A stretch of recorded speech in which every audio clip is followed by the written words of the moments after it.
Sometimes one ordinary stop on the road can change the course of an entire career. A single decision, a single assumption, and suddenly, everything a person thought they knew about power, respect, and justice is turned upside down. The sun was sinking low over the streets of Phoenix, splashing the sky with shades of crimson and fading light. Jordan Blake, a man in his early 40s with the sharp look of a seasoned professional, was driving home after a long day at the office. His hybrid hummed softly along the asphalt, the cool air from the vents easing the Arizona heat. The day had been long, and he was ready to put it behind him. A soft jazz tune played in the background, his personal escape from the city's noise. As Jordan slowed at a yellow light, letting it slip into red, blue and red lights suddenly exploded behind him. The piercing siren followed, breaking the calm. With a sigh, he pulled to the shoulder. His hand rested briefly on the wheel, steady but tense, before rolling down the window. A police cruiser parked sharply behind him.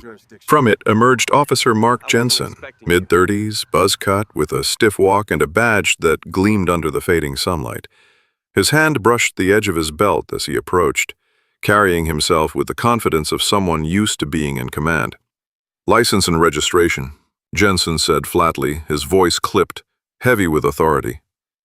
Jordan complied without hesitation, reaching into his glove compartment and handing over the documents. Calm, deliberate. But his eyes flicked briefly to the officer's face, reading the expression there like a book. "Do you know why I pulled you over?" Jensen asked, leaning into the open window. "I'm not sure," Jordan replied, steady and polite. "You didn't come to a full stop," the officer said, though his tone carried hesitation as if even he wasn't convinced. Jordan nodded slightly. "I thought I slowed in time, but if not, I understand."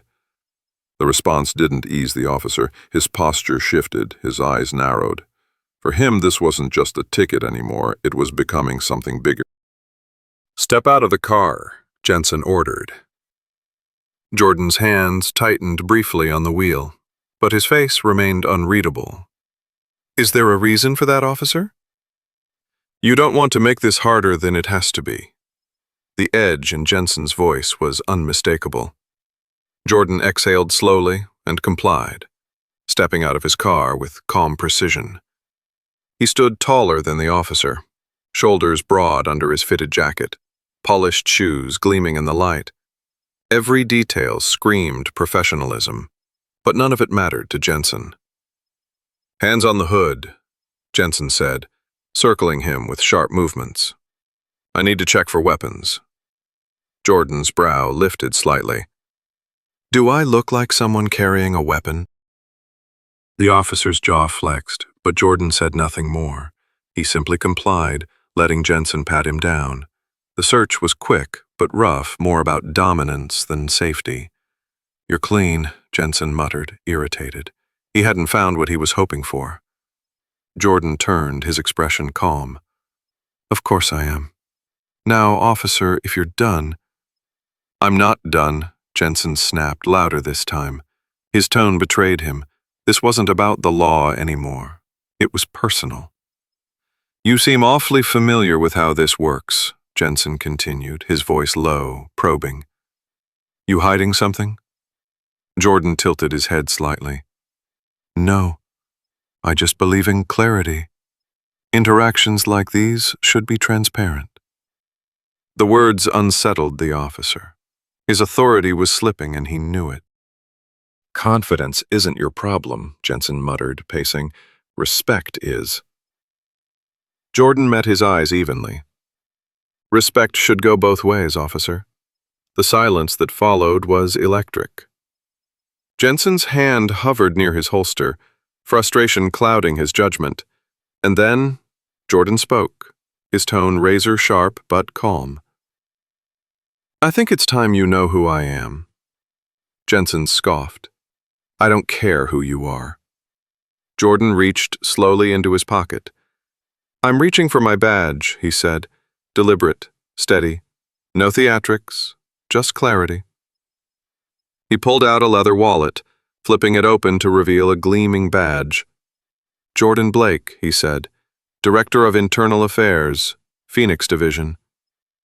The officer froze. His eyes darted between the badge and Jordan's steady expression. His face paled as realization sank in. Jordan's voice cut through the silence. "My job is to ensure that the people wearing this badge live up to the values it represents. Tonight, you've shown me exactly why that job exists." Jensen's shoulders sagged. His earlier swagger was gone, replaced by unease. The next morning, Jordan sat in his office at Internal Affairs. The sunlight streamed through half-closed blinds as he opened a file on his desk. Officer Mark Jensen. The record wasn't spotless. Prior complaints of unnecessary stops, excessive questioning, and misunderstandings swept quietly aside. Jordan tapped the folder. Not anymore. Later that week, he sat across from Chief Morales in a closed-door meeting. "This isn't just about one officer," Jordan said firmly. "It's about culture. If we don't change it now, it will keep happening." The chief leaned back, frowning. "You're going to ruffle feathers." "Good," Jordan replied. "It's about time." Weeks later, Jordan stood at a podium during a community meeting. Officers, city officials, and residents filled the hall. "Justice isn't only about who we arrest," he said, his voice carrying. "It's about how we treat the people we serve. A badge doesn't make us above the community, it makes us accountable to it." The crowd erupted in applause. Some skeptical, some hopeful, but all listening. Jordan stepped down from the stage, knowing the fight was only beginning. Change wouldn't come overnight, but he had sparked it, and sparks, when nurtured, could burn away even the deepest problems. If this story challenged you, share it with someone who needs to hear it. Subscribe for more stories that reveal truth, inspire change, and remind us that accountability is the real measure of authority.